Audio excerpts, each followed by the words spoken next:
Hi friends, ಎಲ್ಲರಿಗೂ ಮಂಗಳ cooking ಚಾನಲ್ಗೆ ಸ್ವಾಗತ. ನಾನೀಗ ಸಂಕ್ರಾಂತಿ ಸ್ಪೆಷಲ್ ಸಜ್ಜೆ ರೊಟ್ಟಿ ಮಾಡೋದು ಯಾವ ಥರ ಅಂತ ತೋರಿಸ್ತೀನಿ. ಇದರಲ್ಲಿ ನಾನು ಕೆಲವೊಂದು ಇಂಗ್ರೀಡಿಯೆಂಟ್ಸ್ನ ಆ್ಯಡ್ ಮಾಡ್ತೀನಿ. ಅದು ಯಾವ ಥರ ಹಾಕೋದು ಮತ್ತು ಯಾವ ಥರ ಮಾಡೋದು ಅಂತ ತೋರಿಸ್ತಾ ಇದ್ದೀನಿ, ನೋಡಿರಿ. ನಾನೀಗ ಸಜ್ಜೆ ರೊಟ್ಟಿ ಮಾಡೋಕೆ ನಿಮ್ಗೆ ಏನೇನು ಇದರಲ್ಲಿ ಹಾಕೋವು ತೋರಿಸ್ತೀನಿ. ಈ ಥರ ನೀವು ಮಾಡ್ಕೊಳ್ರಿ, ನಿಮ್ಮ ಸಜ್ಜೆ ರೊಟ್ಟಿ ಎಷ್ಟು ಹಗೂರಾಗಿ ಎಷ್ಟು ಟೇಸ್ಟಿಯಾಗಿ ಆಗ್ತಾವಂತ. ಈಗ ನಾನು ಒಂದು ಸೇರಷ್ಟು ಸಜ್ಜೆ ತೊಳೆದು ಕ್ಲೀನ್ ಮಾಡಿ ಇಟ್ಕೊಂಡಿನಿ. ಇವನ್ನೆಲ್ಲ ನೀಟಾಗಿ ನೀರಲ್ಲಿ ತೊಳೆದು ಒಣಗಾಕಿ ಕ್ಲೀನ್ ಮಾಡಿ ಇಟ್ಕೊಂಡಿನಿ. ಈಗ ಒಂದು ಸೇರು ಸಜ್ಜೆಗೆ ನಾನು ಒಂದು ಅರ್ಧ ಸೇರಷ್ಟು ಅಕ್ಕಿ ಹಾಕ್ತೀನಿ. ನಾನು. ನಿಮಗೆ ಕಡಿಮೆ ಬೇಕನ್ಸಿದ್ರೂ ಕಡಿಮೆ ಹಾಕ್ಕೊಳ್ರಿ, ಇಲ್ಲ ಇರಲಿ ಸ್ವಲ್ಪ ಅಂದರೆ ಹಾಕ್ಕೊಳ್ರಿ. ನೀವು ಒಂದು ಪಾವ್ ಆದರೂ ಹಾಕ್ಬೋದು, ಇಲ್ಲ 2 ಪಾವ್ ಆದ್ರೂ ಹಾಕ್ಕೋಬೋದು. ಈಗ ನಾನು ಒಂದು ಅರ್ಧ ಸೇರಷ್ಟು ಅಕ್ಕಿ ಹಾಕೀನಿ. ಈಗ ಈ ಅಕ್ಕಿಗೆ ನಾನು ಏನೇನು ಹಾಕ್ತೀನಿ ನೋಡ್ರಿ.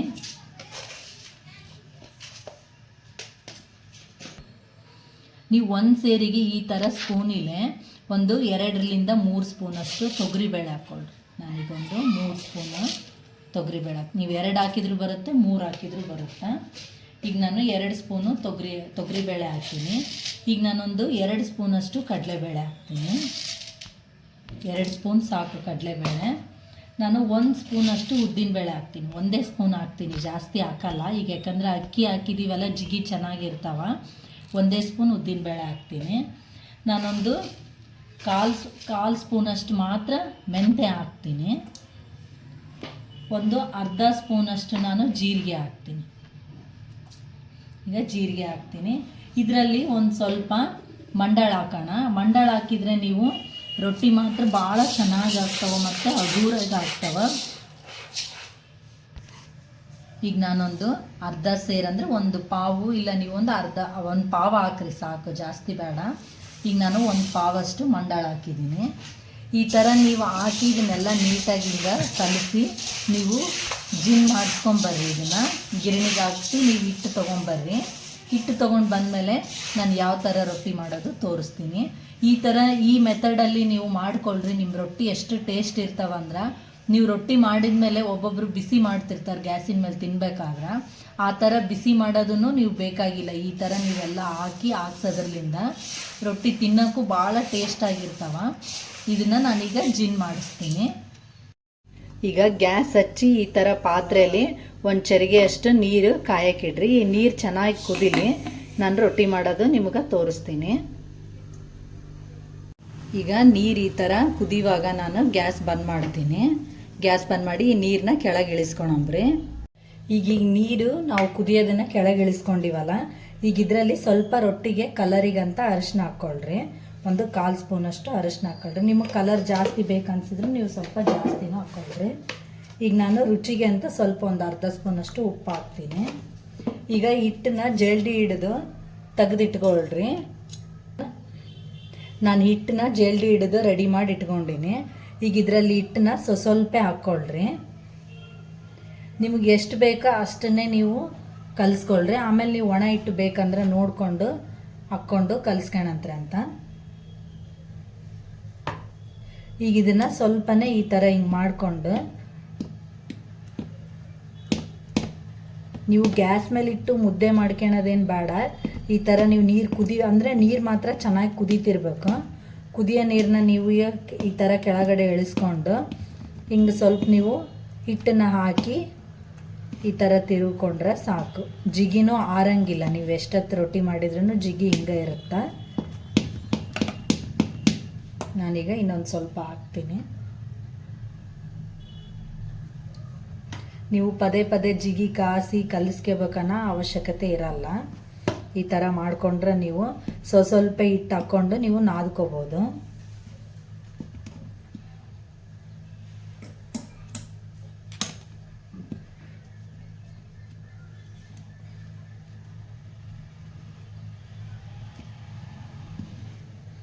ಈ ಥರ ಹಿಂಗೆ ನಿಧಾನಕ್ಕೆಲೆ ಕೈ ಆಡಿಸ್ರಿ. ಇದ್ರಾಗ ಇದೇನು ಹಿಟ್ಟು ಪೂರ್ತಿ ನೀವು ಮುದ್ದೆ ಥರ ಆಗ್ಬೇಕನ್ನೋದೇನಿಲ್ಲ.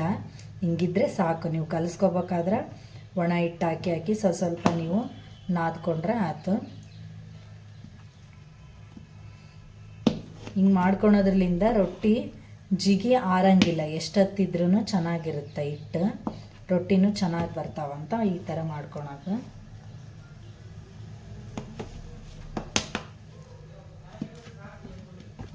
ಈಗ ಇದು ರೆಡಿಯಾಗೈತೆ. ಈಗ ಇದನ್ನು ಸ್ವಲ್ಪ ಈಗ ಈ ಥರದ ಹಿಟ್ಟು ಸ್ವಲ್ಪ ಆರಿದ ಮೇಲೆ ಹಿಂಗೆ ಹಾಕ್ಕೊಳ್ರಿ ಚಮಚಿಲೆ. ಪಾತ್ರೆಲನ ಇಲ್ಲ ನೀವು ಬಂಡೆ ಮೇಲೆ ಮಾಡ್ಕೊಂಡ್ರೆ ಬಂಡಿ ಮ್ಯಾಗನ ಇದ್ರಂಗೆ ಸ್ವಲ್ಪ ಹಿಟ್ಟು ಹಾಕ್ಕೊಂಡು ನಿಮಗೆ ಎಷ್ಟು ರೊಟ್ಟಿ ಈಗ ಸದ್ಯಕ್ಕಾಗುತ್ತೋ ಅಷ್ಟು ರೊಟ್ಟಿ ತನಕ ನೀವು ಹಾಕ್ಕೊಳ್ರಿ. ಒಂದೆರಡು ಚಮಚಿ ಹಿಂಗೆ ಹಾಕಿ ಸ್ವಲ್ಪನೇ ಒಣ ಹಿಟ್ಟು ಇದಕ್ಕೆ ಸೇರಿಸ್ರಿ. ಈ ಥರ ಹಿಟ್ಟು ಸೇರಿಸಿ ಇದನ್ನು ನೀಟಾಗಿ ಕಲಸ್ರಿ.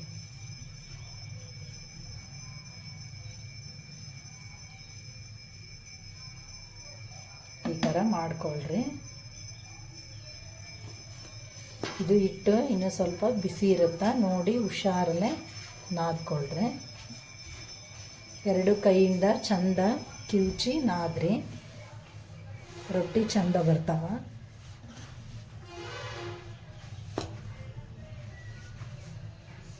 ಸ್ವಲ್ಪ ನಿಮಗೆ ತಣ್ಣೀರು ಬೇಕನ್ಸಿದ್ರು ಮ್ಯಾಲೆ ಹಾಕ್ಕೊಂಡು ನಾದ್ಕೇಳ್ರಿ.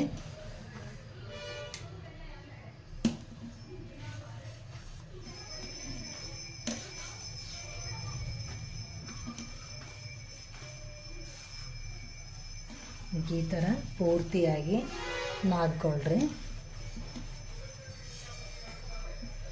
ನೋಡ್ರಿ ಅಂದ್ರೂ ಇನ್ನೂ ಜಿಗಿ ಚೆನ್ನಾಗಾಗುತ್ತಾ. ನೀವು ಇನ್ನೂ ಇದಕ್ಕೆ ಹಿಟ್ಟು ಒಣ ಹಿಟ್ಟು ಬೇಕಂದ್ರೂ ಸೇರಿಸ್ಕೊಂಡು ಇನ್ನೂ ಸ್ವಲ್ಪ ತಣ್ಣೀರು ಹಾಕಿನೂ ನಾದ್ಕೋಬೋದು. ಇದು ಸಜ್ಜೆ ಹಿಟ್ಟು ಜಲ್ದಿನೇ ಮೆತ್ತಗಾಗ್ಬಿಡುತ್ತಾ, ಅದಕ್ಕಂತ ಸ್ವಲ್ಪನೇ ನಾದ್ಕೊಳ್ರಿ. ಈಗ ನೋಡ್ರಿ ಇದು ಹಿಟ್ಟು ಪೂರ್ತಿಯಾಗಿ ನಾದ್ಕೊಂಡೆ ನಾನು. ಈ ಥರ ಮಾಡ್ಕೊಳ್ರಿ. ಹಿಂಗೆ ಸ್ವಲ್ಪನೇ ಹಿಟ್ಟು ತೊಗೊಳ್ರಿ. ಸ್ವಲ್ಪ ಕೈ ಒದ್ದೆ ಮಾಡಿಕೊಂಡು ಸ್ವಲ್ಪನೇ ತೊಗೊಳ್ರಿ. ನೀರು ಹಚ್ಚಿ ಈ ಥರ ಸ್ವಲ್ಪ ನೀರು ಇಟ್ಕೊಳ್ರಿ ಸೈಡಿಗೆ. ತಣ್ಣೀರು ಇಟ್ಕೊಂಡು ಈ ಥರ ನೀಟಾಗಿ ಎಲ್ಲದನ್ನು ನೀರು ಹಚ್ಚಿ ಸ್ವಲ್ಪ ನೀಟಾಗಿ ನಾದ್ಕೊಂಡು ಹಿಟ್ಟು ಸೈಡಿಗೆ ಇಟ್ಕೊಳ್ರಿ. ಈ ಥರ ನೀವು ಈ ಇಲ್ಲಿಂದ ನೀವು ನಾದಬೇಕು. ಹಿಟ್ಟು ನಾದಿದಷ್ಟು ರೊಟ್ಟಿ ಚೆನ್ನಾಗಿ ಬರ್ತಾವ, ಮತ್ತು ಮೂಗು ಸೀಳಲ್ಲ, ಸುತ್ತನ ಕಡೆ ಕಟ್ಟಾಗಲ್ಲ, ರೊಟ್ಟಿ ನೀಟಾಗಿ ರೌಂಡಾಗಿ ಬರ್ತಾವ. ನೋಡ್ರಿ ಈ ಥರ ಹಿಂಗೆ ನಾದ್ಕೊಳ್ರಿ. ಇಷ್ಟಿಷ್ಟೇ ಸಾಕು ಹಿಟ್ಟು. ಈ ಥರ ಹಿಂಗೆ ಕೈಯಲ್ಲಿ ಮಾಡ್ಕೊಳ್ರಿ. ಈ ಥರ ಪ್ಲೇಟಲ್ಲಿ ಎಳ್ಳು ತೊಗೊಳ್ರಿ. ನಾನು 2 ಕಲರ್ ಎಳ್ಳು ತೊಗೊಂಡಿದ್ದೀನಿ, ಕರಿದು ಮತ್ತು ಬಿಳಿದು. ನಿಮ್ಗೆ ಬಿಳಿದಿದ್ರೆ ಬಿಳಿದು ತೊಗೊಳ್ರಿ. ಸ್ವಲ್ಪ ಇದಕ್ಕೆ ಕರಿ ಎಳ್ಳಾದ್ರೇ ಚಂದ ಅನ್ನಿಸ್ತಾವ. ನಾನು ಅದಕ್ಕೆ 2 ಮಿಕ್ಸ್ ಮಾಡಿ ತೊಗೊಂಡಿನಿ. ಈಗ ಇದನ್ನು ಹಿಂಗೆ ಸೈಡಿಗೆ ಇಟ್ಕೊಂಡು ಈಗ ಇದೇನು ನಾವು ಈ ಥರ ಮಾಡ್ಕೊಂಡಿವಲ್ಲ, ಈಗ ಇದನ್ನು ಈ ಥರ ಹಚ್ಕೊಳ್ರಿ.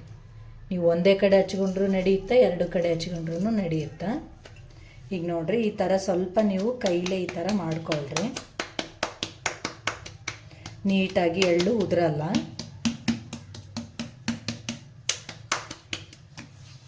ಈ ಥರ ನೀವು ಹಿಂಗೆ ರೌಂಡ್ ಮಾಡಿ ಸ್ವಲ್ಪ ಒಣ ಹಿಟ್ಟು ಹಾಕಿ ಈ ಥರ ನೀವು ಲಟ್ಟಿಸ್ತೀನಂದರೆ ರೊಟ್ಟಿನ ಲಟ್ಟಿಸ್ರಿ. ಇಲ್ಲ ಅಂದರೆ ನೀವು ಬಡಿಯೋರಾದರೆ ಬಡೀರಿ. ಸ್ವಲ್ಪ ಇದು ನಾವು ಜಿಗಿ ಜಾಸ್ತಿ ಇರೋದ್ರಿಂದ ಬಡಿಯೋಕ್ಕೆ ಕಷ್ಟ ಆಗುತ್ತೆ. ಈ ಥರ ನೀವು ಲಟ್ಟಿಸ್ಕೊಳ್ರಿ.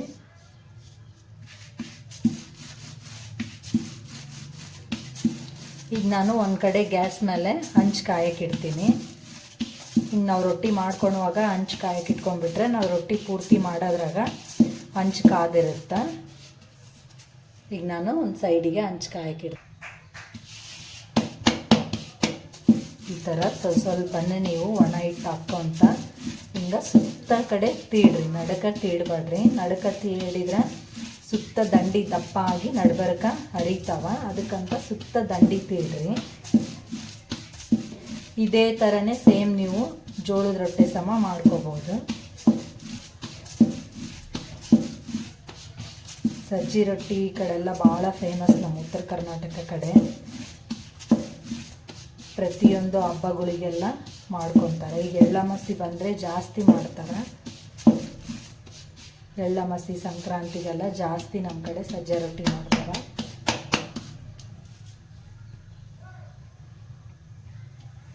ನೋಡಿ ಈಗ ರೊಟ್ಟಿ ಭಾಳ ತೆಳ್ಳಗಾಯಿತು.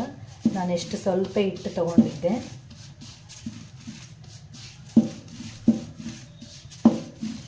ನೋಡಿರಿ ಈಗ ರೊಟ್ಟಿ ಆಯಿತು. ನೋಡಿರಿ ರೊಟ್ಟಿ ಎಷ್ಟು ತೆಳ್ಳಗಾಗೈತೆ ಅಂತ. ನೋಡಿರಿ ಎಷ್ಟು ತೆಳ್ಳಗಾಗೈತೆ ರೊಟ್ಟಿ. ಈಗ ಈ ಕಡೆ ಗ್ಯಾಸ್ ಕಾಯಕ್ಕಿಟ್ಟಿದ್ದೆ ನಾನು. ಗ್ಯಾಸ್ ಕಾದತ್ತೆ, ರೊಟ್ಟಿ ಬೆನ್ಸಂಬ್ರಿ. ನೋಡ್ರಿ ಈಗ ಗ್ಯಾಸ್ ಹಂಚು ಕಾದತ್ತೆ, ಹೊಗೆ ಬರಕತ್ತೈತೆ. ಈಗ ಈ ರೊಟ್ಟಿನ ಹಂಚಿಗೆ ನಿಧಾನಕ್ಕಿಲೆ ಹಾಕ್ರಿ. ಒಂದು ಕಾಟನ್ ಬಟ್ಟೆ ತಗೊಂಡು, ಈಗ ನಾವು ಕೈ ಎದ್ದಕ್ಕಂತ ಈ ಥರ ಬಟ್ಲದಲ್ಲಿ ನೀರಿಟ್ಟಿದ್ವಲ್ಲ, ಆ ನೀರಲ್ಲಿ ಕಾಟನ್ ಬಟ್ಟೆ ಎದ್ದಿ ಈ ಥರ ರೊಟ್ಟಿ ಮೇಲೆ ಕೈ ಆಡಿಸ್ರಿ. ನಾವು ಹಿಟ್ಟು ಜಾಸ್ತಿ ಹಚ್ಚಿದ್ರೂ ರೊಟ್ಟಿ ಹಿಟ್ಟೆಲ್ಲ ಬಂದ್ಬಿಡುತ್ತೆ.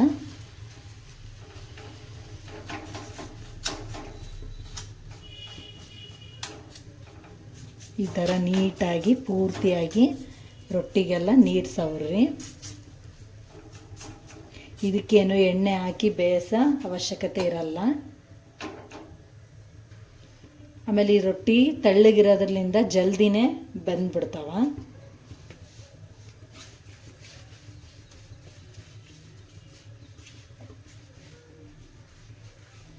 ನೋಡ್ರಿ ಈಗ ಸುತ್ತನ ಕಡೆ ಬೆಂದತ್ತೆ.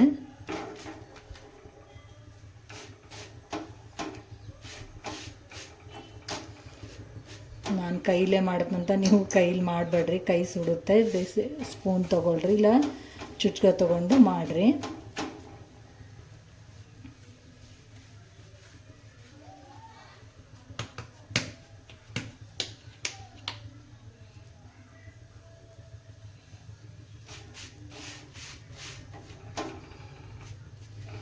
ಈ ರೊಟ್ಟಿ ಎಷ್ಟು ಪಳ್ಳಾಗಿ ಎಷ್ಟು ರುಚಿಯಾಗಿ ಆಗ್ತಾವಂದ್ರೆ, ನೀವು ನಾನು ಹೇಳಿದ ಮೆಥಡಲ್ಲಿ ನೀವು ಒಂದು ಸಲ ಮಾಡ್ಕೊಳ್ರಿ ರೊಟ್ಟಿನ, ನಿಮಗೆ ಗೊತ್ತಾಗುತ್ತೆ ಎಷ್ಟು ಟೇಸ್ಟ್ ಇರ್ತಾವೆ ರೊಟ್ಟಿ ಅಂತ.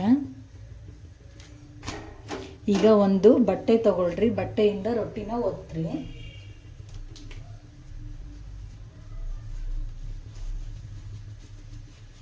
ಒಂದು ಈ ಥರ ಬಟ್ಟೆ ತಗೊಂಡು ಈ ಥರ ರೊಟ್ಟಿ ನಾವು ನೀರು ಹಚ್ಚಿರ್ತೀವಲ್ಲ, ನೀರು ಹಚ್ಚಿರೋ ಭಾಗ ಮೇಲ್ ಮಾಡಿ ಈ ಥರ ರೊಟ್ಟಿನ ಒತ್ರಿ.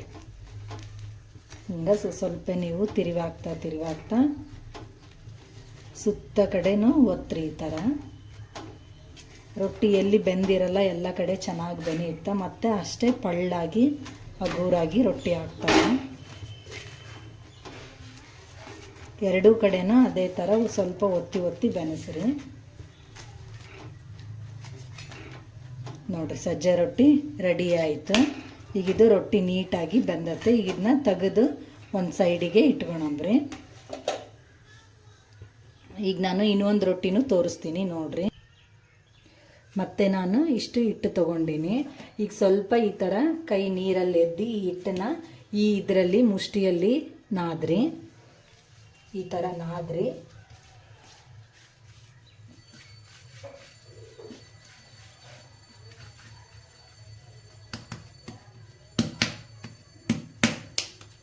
ಈ ಥರ ಕೈಯಲ್ಲಿ ಮಾಡ್ಕೊಳ್ರಿ.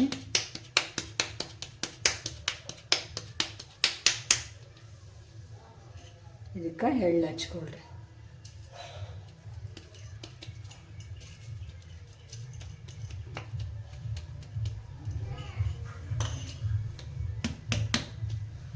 ಈಗ ಮತ್ತೆ ಸ್ವಲ್ಪ ಒಣ ಹಿಟ್ಟು ತಗೊಳ್ರಿ.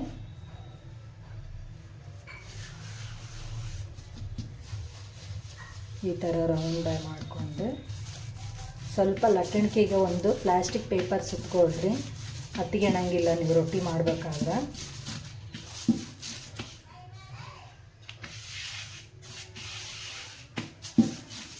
ಈ ಥರ ನೀವು ರೌಂಡಾಗಿ ರೊಟ್ಟಿ ಲಟ್ಟಿಸ್ಕೊಳ್ರಿ. ಇಷ್ಟೇ ಈಸಿಯಾಗಿ ನೀವು ರೊಟ್ಟಿ ಮಾಡ್ಬೋದು. ರೊಟ್ಟಿ ಮಾಡೋದೇನು ದೊಡ್ಡ ಸಮಸ್ಯೆ ಅಲ್ಲ. ಸ್ವಲ್ಪ ಪೇಷನ್ಸ್ಲಿಂದ ಮಾಡಿದರೆ ರೊಟ್ಟಿ ಚೆನ್ನಾಗಿ ಬರ್ತಾವೆ. ಈಗ ಆಯಿತು ನೋಡಿರಿ. ನೋಡಿರಿ ಈಗ ಇಷ್ಟು ನಾನು ರೊಟ್ಟಿ ಮಾಡಿದೆ. ನೀವು ಇನ್ನೂ ದೊಡ್ಡದು ಬೇಕಂದ್ರೆ ಮಾಡಿಕೊಡ್ರಿ ರೊಟ್ಟಿನ. ಹಂಚು ದೊಡ್ಡದಿರಬೇಕು. ನೀವು ರೊಟ್ಟಿ ಬೆಳೆಸ ಹಂಚು ಏನಾದರೂ ಸಣ್ಣದಿದ್ದರೆ ನೀವು ರೊಟ್ಟಿ ದೊಡ್ಡದು ಮಾಡಿದರೆ ರೊಟ್ಟಿ ಚೆನ್ನಾಗಿ ಬೆನೆಯಲ್ಲ. ಹಂಚು ದೊಡ್ಡದಿದ್ದರೆ ರೊಟ್ಟಿ ನೀವು ಎಷ್ಟು ಬೇಕೋ ಅಷ್ಟು ದೊಡ್ಡದು ಮಾಡ್ಕೋಬೋದು. ಈಗ ನಮ್ಮದು ಹಂಚು ನಾರ್ಮಲ್ ಆಗಿ ಐತೆ, ನಾನು ಅದಕ್ಕೆ ಸ್ವಲ್ಪ ಇಷ್ಟೇ ಅಳತಿಲೇ ನಾನು ಮಾಡಿದ್ದೀನಿ. ಈಗ ಇದನ್ನು ಬೆನ್ಸಂಬ್ರಿ.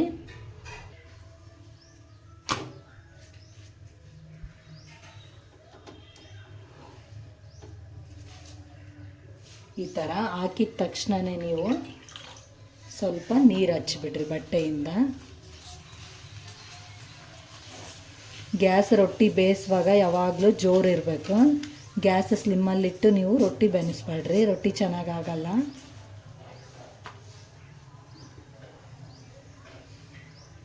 ನೀವು ರೊಟ್ಟಿ ಹಂಚು ಮಾತ್ರ ದೊಡ್ಡದಿದ್ರೆ ಮಾತ್ರ ನೀವು ರೊಟ್ಟಿ ದೊಡ್ಡದು ಮಾಡಿರಿ. ಇಲ್ಲ ಯಾವಾಗಲೂ ಹಂಚಲ್ಲಿ ಈ ಇಷ್ಟಕ್ಕೆ ನೀವು ಒಂದು ಅರ್ಧ ಇಂಚಿನಷ್ಟು ರೊಟ್ಟಿ ಒಳಗಡೆನೇ ಇರಬೇಕು, ಅಂದರೆ ರೊಟ್ಟಿ ಚೆನ್ನಾಗಿ ಬೆನೀತಾವ. ನಿಮಗೆ ಇನ್ನೂ ದೊಡ್ಡ ಸೈಜ್ ಹಂಚು ಬೇಕಂದರೆ ನೀವು ಗುಲ್ಬರ್ಗ ಈ ಕಡೆ ಹೋದಾಗ ಹಂಚು ಚೆನ್ನಾಗಿ ಸಿಗ್ತಾವ, ಅಲ್ಲಿ ಹೋದಾಗ ನೀವು ತೊಗೊಂಬರ್ರಿ. ನೀವು ರೊಟ್ಟಿ ಎಷ್ಟು ದೊಡ್ಡ ಬೇಕಂದ್ರೂ ನೀವು ಮಾಡ್ಕೋಬೋದು. ಯಾದಗಿರಿ ಗುಲ್ಬರ್ಗ ಆ ಕಡೆ ಸೈಡೆಲ್ಲ ರೊಟ್ಟಿ ಹಂಚು ದೊಡ್ಡ ದೊಡ್ಡ ಇರ್ತಾವೆ. ಆ ಕಡೆ ರೊಟ್ಟಿ ಎಲ್ಲ ಜಾಸ್ತಿ ಮಾಡ್ತಾರೆ ಮತ್ತು ರೊಟ್ಟಿನೂ ದೊಡ್ಡವು ಇರ್ತಾವಲ್ಲಿ, ಅದಕ್ಕೆ ಆ ಕಡೆ ಹಂಚು ಚೆನ್ನಾಗಿ ಸಿಗ್ತಾವ.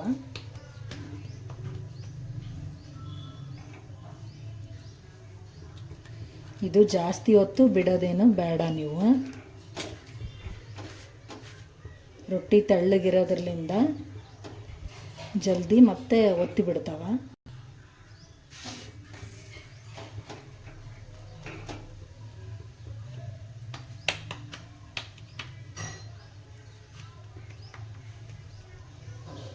ಈ ಥರ ಸುತ್ತನ ಕಡೆನೂ ಸ್ವಲ್ಪ ಹಿಂಗೆ ತಿರುಗಿಸ್ಕೊಂತ ಇರ್ರಿ.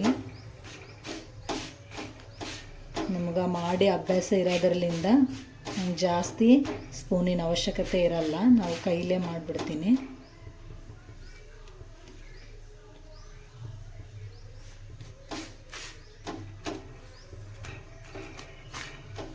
ಈಗ ಈ ಥರ ಸ್ವಲ್ಪ ಈಗ ಒಳಿಸಾಕೊಳ್ಳ್ರಿ. ನಾವು ನೀರು ಹಚ್ಚಿರ್ತೀವಲ್ಲ ಅದೇ ಭಾಗಕ್ಕೆ ಬಟ್ಟೆ ಇಟ್ಟು ನೀವು ಈ ಥರ ಒತ್ತಿರಿ.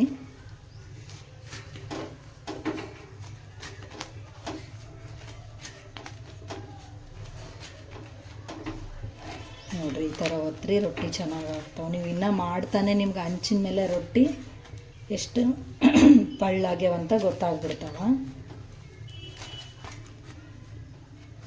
ನೋಡಿರಿ ಈ ನಿಮ್ಗೆ ಸಜ್ಜೆ ರೊಟ್ಟಿ ವಿಡಿಯೋ ಇಷ್ಟ ಆದರೆ ಲೈಕ್ ಮಾಡಿರಿ. ಮತ್ತೆ ಮುಂದಿನ ವಿಡಿಯೋದಲ್ಲಿ ಭೇಟಿ ಆಗೋಣ. ಬಾಯ್.